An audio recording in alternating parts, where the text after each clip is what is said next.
નમસ્કાર વિદ્યાર્થી મિત્રો, કેમ છો બધા? મજામાં? શિક્ષા ઈ લર્નિંગ એજ્યુકેશનની યુટ્યુબ ચેનલ ઉપર આપ સર્વ વહાલા વિદ્યાર્થી મિત્રોનું હું હાર્દિક સ્વાગત કરું છું. વિદ્યાર્થી મિત્રો, આપણે ધોરણ 10 સામાજિક વિજ્ઞાન વિષયની અંદર પાઠ નંબર 2 જે છે ભારતનો સાંસ્કૃતિક વારસો હસ્ત અને લલિત કલા વિશે આપણે અગાઉના લેક્ચરની અંદર ચર્ચા કરી હતી. બરાબર. હવે આજે આપણે આ લેક્ચરની અંદર એક નવું ચેપ્ટરની સાથે આપણે સૌ વિદ્યાર્થી મિત્રો ભેગા થયા છીએ.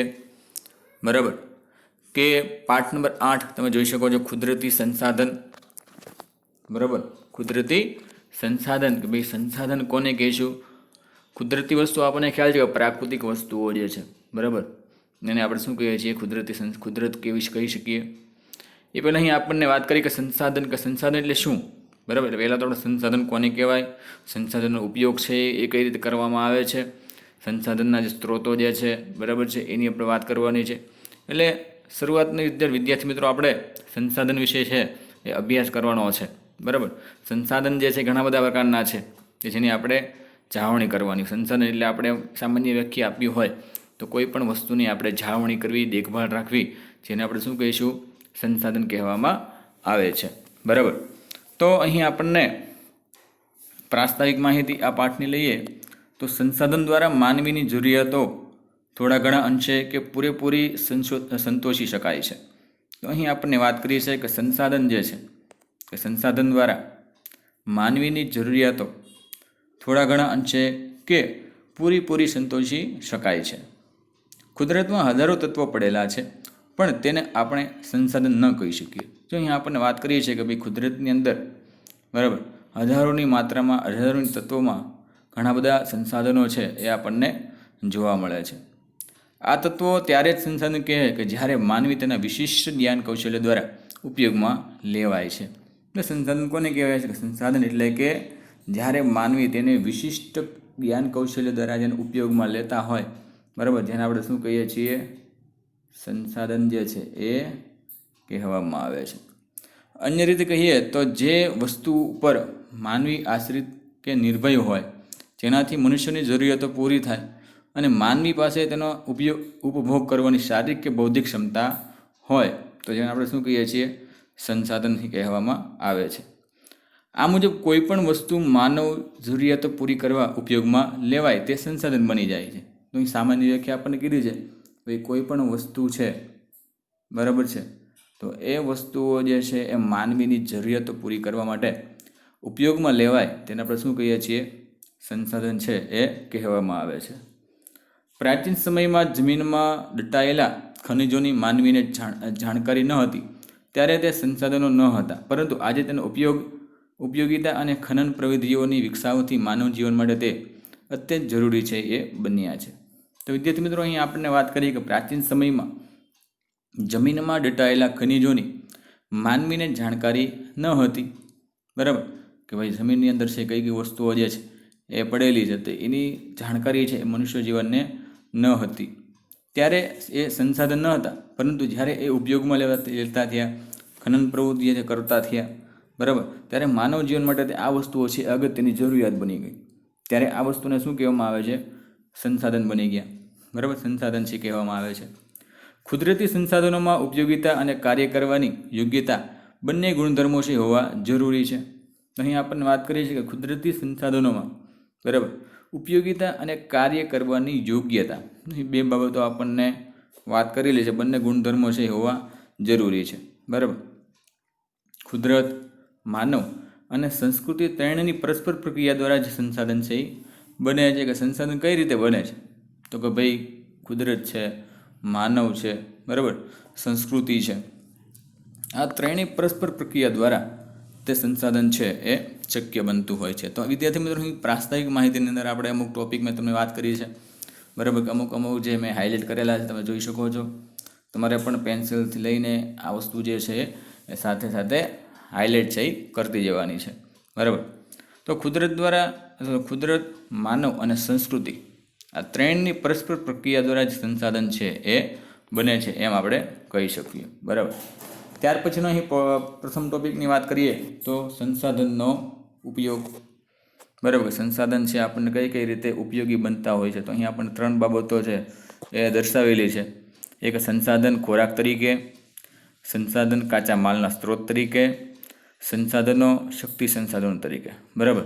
તો 3 રીતે આપણે સંસાધનનો ઉપયોગ જે છે એ કરી શકતા હોઈએ છીએ. સંસાધન આપણને વિવિધ રીતે ઉપયોગી છે.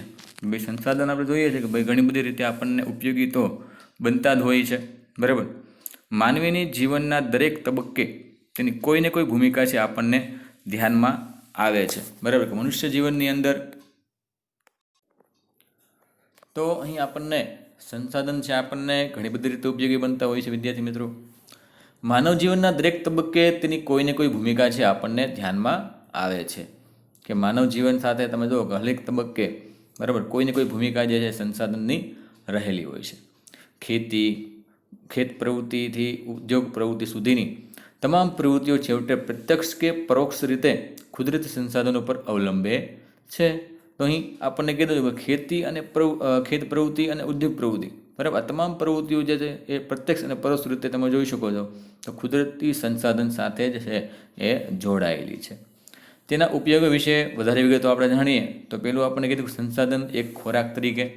બરાબર. તો અહીં આપણને સંસાધનનો ઉપયોગ આપણે જોઈએ છીએ તો સંસાધન ખોરાક તરીકે, સંસાધન કાચા માલના સ્ત્રોત તરીકે અને સંસાધનો શક્તિ સંસાધનો તરીકે આપણે ઉપયોગમાં લેતા હોય. તો પહેલાં ખોરાક તરીકે આપણે સંસાધનનો ઉપયોગ કઈ રીતે કરીએ છીએ જોઈએ તો માનવીની ખોરાકની જરૂરિયાત વિવિધ સંસાધનોમાંથી જ પૂરી થતી હોય છે. કે માનવી તમે જોઈ શકો છો કે માનવી છે એ ખોરાકની જરૂરિયાતો બરાબર વિવિધ સંસાધનોમાંથી જ પૂરી થાય છે એમ કહી શકીએ. કુદરતી રીતે થતા ફળો, ખેતી દ્વારા સાંપડતા વિવિધ ખાદ્ય પાકો, પાલતુ પ્રાણીઓ દ્વારા પ્રાપ્ત થતી દૂધ અને તેની બનાવટો તથા માંસ, જળાશયોમાંથી મળતા માછલા અને અન્ય જળાચરો, મધમાખી દ્વારા બનાવેલ મધ વગેરે ચીજો ખાદ્ય સામગ્રી તરીકે ઉપયોગમાં લેવાય છે. તો અહીં આપણને વિદ્યાર્થી મિત્રો વાત કરીએ છે તો માનવીની ખોરાકની જરૂરિયાત બરાબર વિવિધ સંસાધનોમાંથી જ પૂરી થતી હોય છે. કુદરતી રીતે થતા ફળો બરાબર ખેતી સાંપડતા વિવિધ ખાદ્ય પાકો, પાલતુ પ્રાણીઓ દ્વારા પ્રાપ્ત થતી દૂધ અને તેની બનાવટો, માંસ, જળાશયોમાંથી મળતા માછલા એટલે તો માછલા છે, પછી પાલતુ પ્રાણીઓમાંથી જે પ્રાપ્ત દૂધ છે એ પણ એક ખનિજ છે. પછી ખેતી દ્વારા તમે જોવો છો કે ભાઈ ખાદ્ય પાક છે આપણને મળે છે બરાબર તો એ પણ ખનિજ છે જે કારણે ખોરાક તરીકે આપણે ઉપયોગમાં લેતા હોઈએ છીએ. જળાશયોમાંથી જે આપણને માછલા મળે છે એનો પણ આપણે ઉપયોગ લેતા હોઈએ છીએ. અન્ય જળચરો, મધમાખી દ્વારા બનેલી મધ બરાબર વગેરે ચીજો ખાદ્ય સામગ્રી તરીકે આપણે વિદ્યાર્થી મિત્રો ઉપયોગમાં લેતા હોઈએ છીએ. તો અહીં આપણને પહેલાં તમે જો સંસાધનનો આપણે ખોરાક તરીકે ઉપયોગ લેતા હોઈએ છીએ.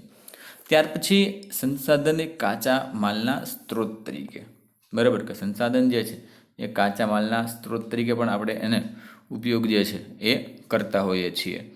તો અહીં આપણને કાચા માલના સ્ત્રોત તરીકે કઈ રીતે આપણે ઉપયોગમાં લેતા હોઈએ તમે જુઓ છો બરાબર તો જંગલોમાંથી થતી વિવિધ ચીજો, ખેતી દ્વારા ઉપલબ્ધ થતી સામગ્રી, પાલતુ પશુઓથી પ્રાપ્ત થતી ઊન, ચામડા અને માંસ અને ખનિજ અયસ્કતરી વગેરે ચીજો અનેક ઉદ્યોગો માટે કાચો માલ છે બને છે. તો અહીં આપણને કીધું છે વિદ્યાર્થી મિત્રો કે કાચા માલ તરીકેના સ્ત્રોત તરીકે આપણે સંસાધનનો ઉપયોગ કરતા હોઈએ છીએ. તો કઈ રીતે તો ભાઈ જંગલોમાંથી પ્રાપ્ત થતી ચીજો એ પણ આપણને કાચા માલ તરીકે ઉપયોગ લેતા હોઈએ છીએ. એ ઉપરાંત ખેતી દ્વારા ઉપલબ્ધ થતી સામગ્રીઓ કે ભાઈ ખેતીમાંથી જે તે વસ્તુઓ આપણને ઉપયોગમાં લેતા હોઈએ છીએ બરાબર એ સામગ્રી પણ આપણને કાચા માલના સ્ત્રોત તરીકે ઉપયોગ કરતા હોઈએ છીએ. ત્યાર પછી પાલતુ પશુઓથી પ્રાપ્ત થતી ઊન બરાબર તો અહીં આપણને વાત કરી છે ઊન પણ તમે જોઈ શકો છો તો એ પણ એક કાચા માલ તરીકે ઉપયોગ લેતા હોઈએ છીએ. ચામડા અને માંસ, ખનિજ અયસ્ક વગેરે ચીજો તમે જોવો છો કે ઉદ્યોગો માટે કાચો માલ છે એ બને એટલા માટે કાચા માલના સ્ત્રોત તરીકે આપણે એનો ઉપયોગ છે એ કરતા હોઈએ છીએ. ત્યાર પછી ત્રીજો આપણને વાત કરીએ છીએ સંસાધન વિશેનો ઉપયોગ તો શક્તિ સંસાધન તરીકે બરાબર આપણે કોલસો, પેટ્રોલિયમ, કુદરતી વાયુ વગેરેનો ઈંધણ તરીકે ઉદ્યોગો અને ઘર વપરાશમાં બળતણ તરીકે વાપરીએ છીએ. તો અહીંયા આપણને કીધું વિદ્યાર્થી મિત્રો કે ભાઈ આપણે શક્તિ સંસાધન તરીકે કઈ રીતે કે ભાઈ આપણે તમે જોવો છો કોલસા દ્વારા છે એ રેલવે જે છે એ ચાલતી હોય છે, કોલસા ગાડી હતી, બરાબર. એ જ પ્રમાણે ગાડી તમે જોવો છો અત્યારે 2 વ્હીલ છે, 4 વ્હીલ છે, એ પેટ્રોલ દ્વારા છે એ ચાલે છે અને શક્તિ મળે છે. એ જ પ્રમાણે કુદરતી વાયુ તમે જોવો છો કે જેના દ્વારા આપણે રાંધીએ છીએ, બરાબર. એ વગેરે ઇંધણ તરીકે આપણે ઉદ્યોગો અને ઘર વપરાશમાં બળતણ તરીકે વાપરીએ છીએ. તો એ વસ્તુ શું છે? શક્તિ સંસાધન કહીશું. વળી સૂર્યપ્રકાશ, પવન, સમુદ્ર મોજા, ભરતી ઓટ અને જળધોધ વગેરે થકી પણ ઉર્જા પ્રાપ્ત કરી શકાય છે. તો અહીં આપણને વાત કરીએ છીએ તો ભાઈ સૂર્યપ્રકાશ તરીકે, પવન, સમુદ્રના મોજા, ભરતી ઓટ, બરાબર. આ બધા જ તમે જોઈ શકો છો કે આ શક્તિ સંસાધન જે છે એમાં સમાવેશ થતો હોય છે, બરાબર. સૂર્યપ્રકાશ છે, પવન છે, સમુદ્ર મોજા છે, ભરતી ઓટ છે, જળધોધ છે, બરાબર. વગેરે થકી પણ આપણે ઉર્જા છે પ્રાપ્ત થઈ, એનાથી આપણને શક્તિ છે એ મળે છે. તો વિદ્યાર્થી મિત્રો આપણે વાત કરી સંસાધનનો ઉપયોગ, ત્યાર પછી આપણે વાત કરવાની સંસાધનોના પ્રકાર કે ભાઈ સંસાધનના કેટલા પ્રકારોમાં વહેંચાયેલું છે, બરાબર. તો અહીં આપણને સંસાધનના 3 પ્રકારો જે છે એ પાડેલા છે. એક તો માલિકીના આધારે, બીજું પુનઃપ્રાપ્યના આધારે અને ત્રીજું વિતરણ ક્ષેત્રના આધારે. એટલે મુખ્ય 3 પ્રકારો તમારે યાદ રાખવાના હોય છે પહેલાં તો, બરાબર. મુખ્ય 3 પ્રકારો છે એ કયા કયા છે? તો અહીંયા આપણને કીધું કે પહેલું માલિકીના આધારે, બીજું પુનઃપ્રાપ્યના આધારે અને ત્રીજું વિતરણ ક્ષેત્રના આધારે, બરાબર. પણ અહીં માલિકીની દૃષ્ટિએ સંસાધનના પ્રકાર આ મુજબ છે પડે છે તે વિગતે કોષ્ટકની મદદથી આપણે સમજીએ કે ભાઈ કોષ્ટક દ્વારા જે છે એ આપણે આ મુદ્દાઓની ચર્ચા છે એ કરવાની છે. તો ક્રમ તમે જોવો છો, ક્રમ 1, 2 અને 3 કે જે માલિકીની દૃષ્ટિએ અહીં આપણને અમુક પ્રકારો આપણે વહેંચેલું છે કે ભાઈ માલિકીના આધારે તમે જો વ્યક્તિગત સંસાધન છે, રાષ્ટ્રીય સંસાધન અને વૈશ્વિક સંસાધન. તો માલિકીની દૃષ્ટિએ વ્યક્તિગત સંસાધનની વિગત તમે જોઈશો તો કોઈ પણ વ્યક્તિ કે પરિવારની માલિકી હોય તો એને વ્યક્તિગત સંસાધન કહેવાય, બરાબર. એની વ્યાખ્યા યાદ રાખ્યું હોય કે વ્યક્તિગત સંસાધન એટલે શું? કોઈ વ્યક્તિ કે પરિવારની માલિકી, બરાબર. જેને આપણે શું કહીએ છીએ? વ્યક્તિગત, પોતાનું પર્સનલ જેને કહી શકીએ, બરાબર. ઉદાહરણ તરીકે જમીન છે તો એ આપણે પોતાની હોય, મકાન પણ રહેતા હોય તો આપણે પોતાનું મકાન હોય તો એ વ્યક્તિગત સંસાધન છે એ કહી શકીએ. એટલે મકાનની જાળવણી આપણે કરવી આપણી ફરજ છે, જમીનની જાળવણી કરવી, આપણી પણ ફરજ છે. તો એ વસ્તુ શું છે? એક સંસાધન છે. ત્યાર પછી બીજો પ્રકાર આપણને કીધો છે વ્યક્તિગત રાષ્ટ્રીય સંસાધન, બરાબર. રાષ્ટ્રીય સંસાધન તો કોઈ પણ દેશ કે પ્રદેશની સાર્વજનિક સંપત્તિ, શું કીધું છે? કોઈ પણ દેશ કે પ્રદેશની સાર્વજનિક સંપત્તિને આપણે શું કહીએ છીએ? રાષ્ટ્રીય સંસાધન કહીશું. ઉદાહરણ તરીકે લશ્કર, બરાબર. આંતરરાષ્ટ્રીય વ્યાપાર. તો એ 2 વસ્તુ તમે જો ઉદાહરણ તરીકે આપણે લઈ શકીએ. આપણને પૂછે કે ભાઈ વ્યક્તિગત સંસાધનનું ઉદાહરણ આપો, વૈશ્વિક સંસાધનનું ઉદાહરણ આપો, તો આપણને ખ્યાલ હોવો જોઈએ. હવે આપણે ત્રીજો એક માલિકીની દૃષ્ટિએ જોઈએ તો વૈશ્વિક સંસાધન કહીશું, બરાબર. હવે વૈશ્વિક સંસાધન એટલે શું? વિગત તમે જોઈ શકો છો કે સમગ્ર દુનિયાની ભૌતિક અને અભૌતિક એવી તમામ સંપત્તિ જેનો ઉપયોગ માનવ કલ્યાણમાં થતો હોય કે મનુષ્યના કલ્યાણ માટે, બરાબર, એનો ઉપયોગ જો થતો હોય તો જેને આપણે શું કહીએ છીએ? વૈશ્વિક સંસાધન કહેવાય. બરાબર. ભૌતિક અને અભૌતિક એવી તમામ સંપત્તિનો ઉપયોગ માનવ કલ્યાણ માટે થતો હોય તો એને વૈશ્વિક સંસાધન તરીકે આપણે કહેવામાં આવે છે. ઉદાહરણ તરીકે જોઈએ તો વિશ્વના બધા જ રાષ્ટ્રોની સહિયારી માલિકીના સંસાધનો, બરાબર. તો વિશ્વની અંદર તમે જો બધા જ તે સહિયારી માલિકીના સંસાધનો આપણે શું કહીશું? વૈશ્વિક સંસાધન તરીકે ઓળખવામાં આવે છે. ત્યાર પછી વિદ્યાર્થી મિત્રો અહીં આપણને અમુક સંસાધનના વિતરણની આધારે પ્રકારો આપણને પાડેલા છે, બરાબર. શેના આધારે? વિતરણના આધારે પ્રકારો છે એ પાડેલા છે. પહેલાં છે વ્યક્તિગત સંસાધનો હતા, બરાબર. કે પહેલાં આપણને વાત કરી તો માલિકીના દૃષ્ટિએ જે છે એ સંસાધનના કયા કયા પ્રકારો પડે છે. હવે આપણને સંસાધનના વિતરણને આધારે અમુક પ્રકારોની વાત છે એ અહીં આપણને કરેલી છે. તેમાં તમે જોશો ક્રમ 1 સુલભ સંસાધન, બરાબર. તો વિગતમાં કે શું જોઈ શકો છો કે વાતાવરણમાં રહેલા ઉપયોગી વાયુઓ કે જે સર્વ સુલભ સંસાધન કહેવાય. દાખલા તરીકે ઓક્સિજન અને નાઇટ્રોજન, બરાબર. ઓક્સિજન અને નાઇટ્રોજન જે છે એ શેના ઉદાહરણો છે? સર્વ સુલભ સંસાધનોના, બરાબર. ત્યાર પછી બીજો પ્રકાર અહીં આપણને પાડેલું છે કે સામાન્ય સુલભ સંસાધન, બરાબર. તો એની વિગત શું છે કે સામાન્યપણે મળે તેવા, સામાન્યપણે મળે તેવા. તેની અંદર ઉદાહરણ લઈશું ભૂમિ, જમીન, જળ અને ગોચર. બરાબર. તો એ જે છે સામાન્ય સુલભ સંસાધનોના ઉદાહરણ આપણે કહી શકશું. ત્યાર પછી ત્રીજો પ્રકાર આપણને વાત કરીશું વિદ્યાર્થી મિત્રો વિરલ સંસાધન. બરાબર. વિગત જોઈશું કે જેના પ્રાપ્તિ સ્થાનો મર્યાદિત હોય તેવા ખનિજો. શું વાત કરી છે કે જેના પ્રાપ્તિ સ્થાનો છે મર્યાદિત પ્રમાણના આપણને મળતા હોય, એટલા માટે વિરલ સંસાધનો એને આપણે કહી શકશું. ઉદાહરણ તરીકે કોલસો. બરાબર. તો આપણને પૂછે કે ભાઈ કોલસો છે એ કેવું સંસાધન છે, તો આપણે કહી શકશું કે વિરલ સંસાધન.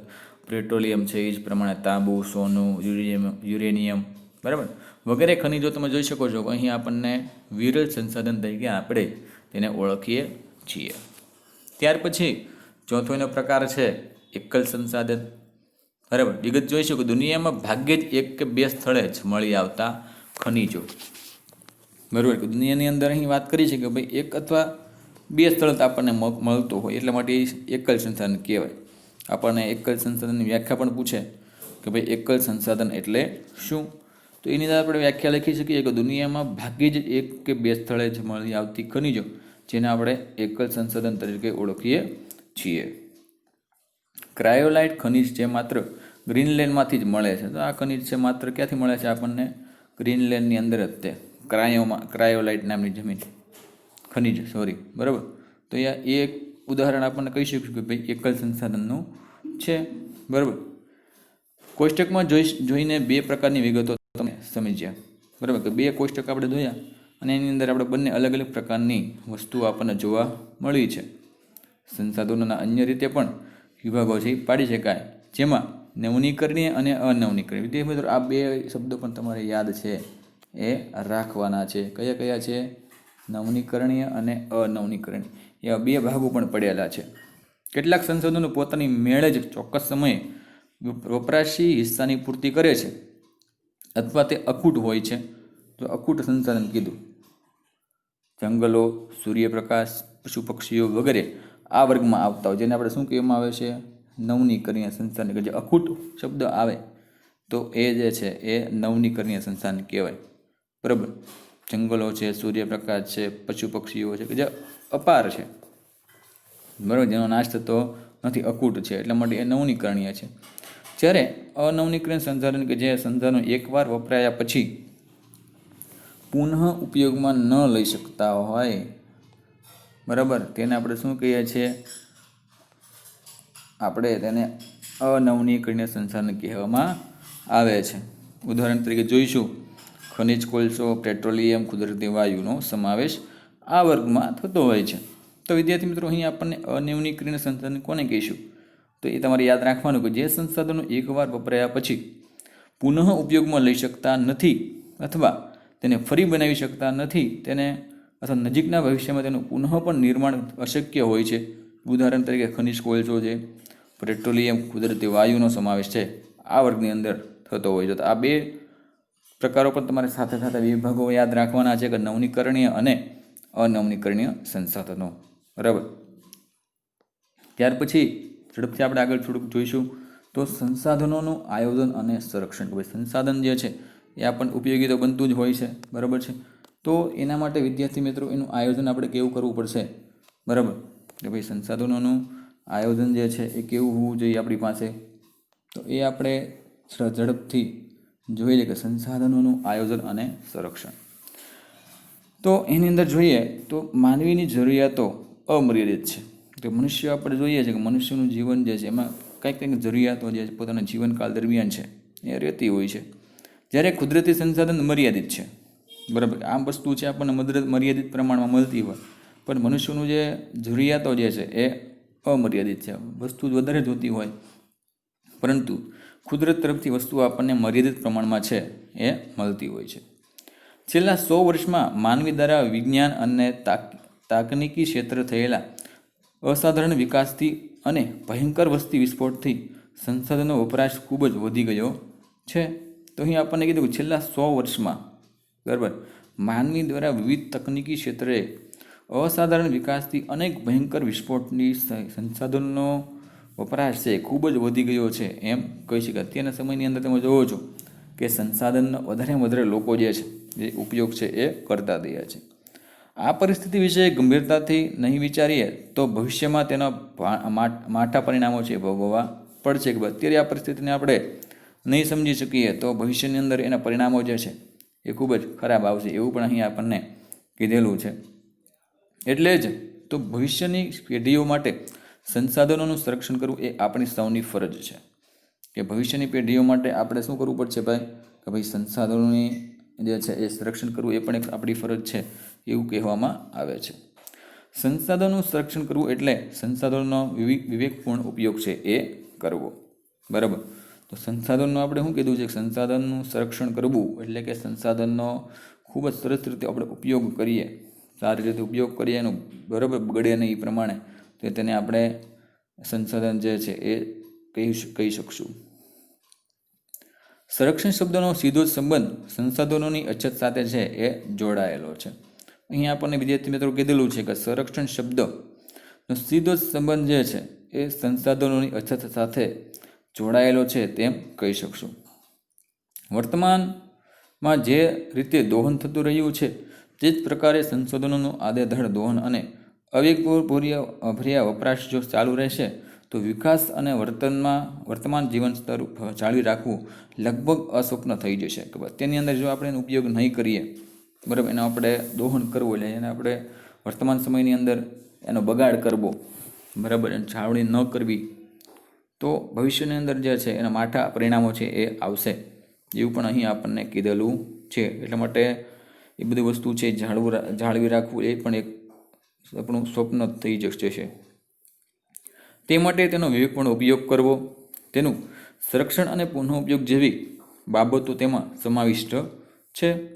જ્યારે કોઈ વૃક્ષ કે જીવના અસ્તિત્વ પર સંકટ હોય ત્યારે તે માટે ગોઠવાયેલા વ્યવસ્થાપનને તેનું સંરક્ષણ કહેવામાં આવે છે. તો અહીં આપણને સરસ મજાની વ્યાખ્યા આપી છે વિદ્યાર્થી મિત્રો કે જ્યારે કોઈ વૃક્ષ કે જીવના અસ્તિત્વ પર સંકટ હોય ત્યારે તે માટે ગોઠવેલા વ્યવસ્થાપનને તેનું સંરક્ષણ છે એ કહેવામાં આવે છે. સંસાધનોના આયોજન અને સંરક્ષણ માટે જરૂરી બાબતો વિગતવાર સમજીએ. તો અહીં આપણને છેલ્લો જે ટોપિકની વાત આપણે ઝડપથી કરી લઈશું કે ભાઈ સંસાધનો જે છે એનું આયોજન અને સંરક્ષણ માટે કઈ કઈ વસ્તુઓનો આપણે ઉપયોગ જે છે એ જાળવણી કરવી પડશે, સમજવી પડશે, બરાબર. તો પહેલું આપણને કીધું કે સૌથી પહેલાં કોઈ એક દેશ કે પ્રદેશને એક એકમ ગણી તેના ઉપયોગમાં લેવાયેલા હજુ પણ વપરાયેલા કે સંભવિત સંસાધનોની ઉપલબ્ધિ અને વિશેષતાઓ બાબતે જાણકારી મેળવવી જોઈએ, બરાબર. બીજો પ્રકાર આપણે કીધું કે જે સંસાધનોનું પ્રમાણ મર્યાદિત કે અનવનીકરણીય છે તેનું વૈજ્ઞાનિક ઢબે દોહન કરવું જોઈએ અને તેનો વપરાશ અનિવાર્ય હોય ત્યાં જ કરવો જોઈએ. કે જ્યાં જેની જરૂરિયાતો હોય વિદ્યાર્થી મિત્રો, બરાબર, તેનો ઉપયોગ જે છે તે આપણે એટલા માત્રામાં કરવો જોઈએ, એ પણ આપણી ફરજ છે તે જાળવવાની, બરાબર. ત્રીજો પ્રકાર અહીં આપણને પાડેલો છે કે જે સંસાધનોની માત્રા વધારી શકાય તેના વિકાસ માટે પ્રયત્ન કરવા જોઈએ, બરાબર. કે જે સંસાધનોની માત્રા વધારવી હોય, બરાબર, તો એને વિકાસ કરવા માટે આપણે પ્રયત્ન કરવા જોઈએ. ત્યાર પછી ત્રીજું તમે જોઈ શકો છો કે જે સંસાધનો વર્તમાનમાં સોઘા કે સહજ ઉપલબ્ધ હોય તેને વેડફવાને બદલે ભાવિ જરૂરિયાતો માટે કરકસર કરી સાચવવા જોઈએ, બરાબર. કે જે સંસાધનો છે એ વર્તમાન સોઘા કે સહજ ઉપલબ્ધ હોય તેને વેડફવાને બદલે ભાવિ જરૂરિયાતો માટે એને કરકસર રીતે સાચવવું એ પણ એક આપણી ફરજ છે કે ભાઈ તેનો ઉપયોગ જે છે એ કરકસરપૂર્વક આપણે કરવો જોઈએ, જેથી કરીને ભવિષ્યની અંદર આપણી બીજી પેઢી જે છે, બરાબર, એનો ઉપયોગ છે એ કરી શકે. ત્યાર પછી અહીં આપણે વિદ્યાર્થી મિત્રો વાત કરીશું તો ભાઈ જે મર્યાદિત માત્રામાં ઉપલબ્ધ છે તેવા સંસાધનો જાળવી રાખવા તકનીકી વિકાસ દ્વારા તેના વૈકલ્પિક સ્ત્રોતોની શોધ લાંબા ગાળે વધારે ફાયદાકારક છે, બરાબર.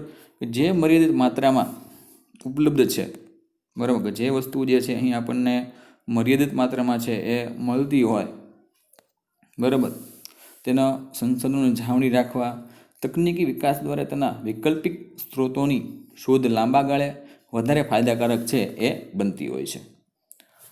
ત્યાર પછીના મુદ્દાની વાત કરી છે તો સંસાધનોના સંરક્ષણ માટે તંત્ર દ્વારા જરૂરી કાયદા કે નિયમો બનાવી તેનું અમલીકરણ કરવું જોઈએ.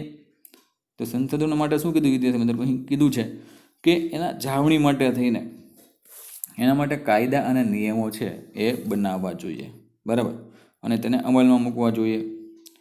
ત્યાર પછી આપણને કીધું છે કે ભાઈ નાગરિકોને સંસાધનોના વિવેકપૂર્ણ ઉપયોગ સાથે જોડાયેલી તમામ બાબત અંગે વાકેફ કરી જનજાગૃતિ કેળવવી જોઈએ. કે ભાઈ નાગરિકોને તમે જોઈ શકો વિવેકપૂર્ણ ઉપયોગ સાથે તમામ બાબતો અંગે વાકેફ કરી જનજાગૃતિ આપણે કેળવવાનો પ્રયત્ન કરવો જોઈએ. તો અહીં આપણે તમે જુઓ કે સંસાધનોની જાળવણી છે એ કઈ રીતે કરવી જોઈએ તેના વિસ્તૃત વિશે આપણે અભ્યાસ છે કરી એનું આયોજન કરવું જોઈએ જાળવણી માટે, બરાબર, તેનો વિસ્તૃત આપણે અભ્યાસ છે અહીંયા આપણે જોયો. ત્યાર પછી વિદ્યાર્થીઓ ઝડપથી આપણે જમીન નિર્માણ અને જમીન વિશે જોઈ લઈએ. તો જમીનની નિર્માણ જે છે એ કઈ રીતે થતું હોય છે, બરાબર, જમીન જે છે એ કઈ રીતે બને છે, જમીન કોને કહેવામાં આવે છે? સામાન્ય રીતે ભૂસપાટીનું ઉપલું પડ જેમાં વનસ્પતિ ઉગે છે તેને આપણે જમીન તરીકે ઓળખીએ છીએ. તો અહીં આપણને જમીનની સામાન્ય વ્યાખ્યા વિદ્યાર્થી મિત્રો અહીં આપણને આપેલી છે કે ભાઈ સામાન્ય રીતે ભૂસપાટીનું ઉપલું જે પડ જે છે, બરાબર, કે જ્યાં વનસ્પતિનું ઉત્પન્ન થાય છે, વનસ્પતિ છે એ ઉગે છે, તેને આપણે શું કહીએ છીએ? જમીન કહેવામાં આવે છે. જમીન પૃથ્વીના પોપડા પર અનેકવિધ કણોથી બનેલા એક પાતળું પડ છે. શું છે? એક પાતળું પડ. એમાં ખનિજો, ભેજ, હ્યુમસ તથા હવા વગેરે મળેલા હોય છે. આ બધી વસ્તુનો સમાવેશ તમે જુઓ વિદ્યાર્થી મિત્રો કોઈ જમીનની અંદર છે એ થતો હોય છે. માટીની નીચે તેના મૂળ ખડક સ્તરો આવેલા હોય છે. જમીન નિર્માણ મૂળ ખડકોના ખવાણ અને ધોવાણથી મળતા પદાર્થોથી થાય છે. કે ભાઈ જમીન નિર્માણ કઈ રીતે થતું હોય તો મૂળ ખડકોના ખવાણ, બરાબર, અને ધોવાણ દ્વારા જે પદાર્થો આપણે મળી આવે છે તેમાંથી થતું હોય, જેમાં જૈવિક અવશેષો, ભેજ અને હવા ભળે છે. અન્ય રીતે કહીએ તો જમીન ખનિજો અને જૈવિક તત્વોનું કુદરતી મિશ્રણ છે. તેમાં વનસ્પતિના વૃદ્ધિ અને વિકાસ કરવાની ક્ષમતા હોય છે. તો એ રીતે જમીન જે છે એ બનતી હોય છે વિદ્યાર્થી મિત્રો, બરાબર, ખ્યાલ આવ્યો? ત્યાર પછી છેલ્લી ટોપિકની આપણે વાત કરી કે જમીન, બરાબર, છેલ્લે આપણે શું કીધું છે? જમીનની વ્યાખ્યા આપણને સરસ મજાની આપણને કીધી કે જમીન વિશે આપણે વાત કરી હતી કે જમીન કોને કહેવાય, બરાબર છે? જમીન તો પૃથ્વીના પોપડાની સૌથી ઉપરની સપાટી કે પડ જેને આપણે જમીન કહીએ છીએ તેમાં વનસ્પતિના વૃદ્ધિ અને વિકાસ માટે જરૂરી એવા ખનિજ દ્રવ્યો અને જૈવિક દ્રવ્યો આવેલા હોય છે. કે જમીન, પૃથ્વી એટલે આપણે સામાન્ય રીતે જમીનની વ્યાખ્યા આપણને કીધી કે પૃથ્વીના પોપડાની સૌથી ઉપરની સપાટી જો પડ જે છે રહેલું હોય છે તેને આપણે શું કહીએ છીએ? જમીન કહીએ. એ ઉપરાંત અહીં આપણને કીધું છે કે વનસ્પતિના વૃદ્ધિ અને વિકાસ માટે જરૂરી એવા ખનિજ દ્રવ્યો અને જૈવિક દ્રવ્યો પણ આપણને જોવા મળે છે. જોકે તેનું પ્રમાણ છે એ બધી જમીનોમાં એક સરખું હોતું નથી. આમ જમીન એટલે કે સેન્દ્રિય પદાર્થયુક્ત ઝીણા કણોવાળા પોચો ખડક પદાર્થ. તો અહીં સરસ મજાની વ્યાખ્યા આપી કે જમીન એટલે કે સેન્દ્રિય પદાર્થયુક્ત, બરાબર, ઝીણા કણોવાળો પોચો ખડક પદાર્થ જેને આપણે શું કહીએ છીએ? જમીન કહેવામાં આવે છે. અથવા તો ભૂપૃષ્ઠ પરના માતૃખડક અને વનસ્પતિ દ્રવ્યોના મિશ્રણથી બનતા અસંગઠિત પદાર્થોનું પડ કે સપાટી જેને પણ આપણે જમીન કહીશું, બરાબર છે. મૂળ ખડકોને ઘસારણ અને ધોવાણના પરિબળો તોડી તેના બારીક ભૂકો બનાવે અને આ ભૂકો કે ચૂર્ણમાં વનસ્પતિ તથા જીવજંતુઓનો વિઘટન કે સડવાથી બનેલ સેન્દ્રિય તત્વ જેમાં ઉમેરાય છે. આ સેન્દ્રિય તત્વ વનસ્પતિના વિકાસમાં મહત્વની ભૂમિકા છે એ ભજવતું હોય છે, બરાબર. જમીન નિર્માણના સમયગાળાના સંદર્ભે જે તે આબોહવાની અસર એટલી જ મહત્વપૂર્ણ અને વ્યાપક હોય છે કે તે આબોહવાવાળા પ્રદેશોમાં વિભિન્ન પ્રકારના ખડકોમાંથી બનેલી જમીન લાંબા સમયગાળે એક જ પ્રકારની હોય છે, બરાબર. એટલે કે એક જ પ્રકારના માતૃકળોમાંથી ભિન્ન ભિન્ન આબોહવાથી બનનાર જમીન અલગ અલગ પ્રકારની હોય છે, બરાબર. તો જમીનના પ્રકારના રંગ, આબોહવા, માતૃખડકો, કણરચના, ફલદ્રુપતા જેવી બાબતોને ધ્યાનમાં રાખીને પાડવાના હોય છે કે જમીન જે છે વિદ્યાર્થી મિત્રો કે આ રીતે છે એ બનતી હોય છે. તો અહીં આપણે જમીન નિર્માણ કોને કહેવાય અને જમીન એટલે શું, બરાબર, તેના વિશે આપણે વાત કરી. ત્યાર પછીના લેક્ચરની અંદર આપણે જમીનના પ્રકારો વિશેની વાત છે એ કરશું, બરાબર. તો આજે હોમવર્કની અંદર તમારે સંસાધનનો ઉપયોગ જે છે, બરાબર, એ તમારી હોમવર્ક બુકની અંદર છે એ લખવાનો છે, બરાબર. તો હવે નેક્સ્ટ વિડીયોની અંદર આપણે પાછા જમીનના પ્રકારો વિશે આપણે પાછા ભેગા થશું, બરાબર. ત્યાં સુધી stay home, stay safe. Okay, bye student.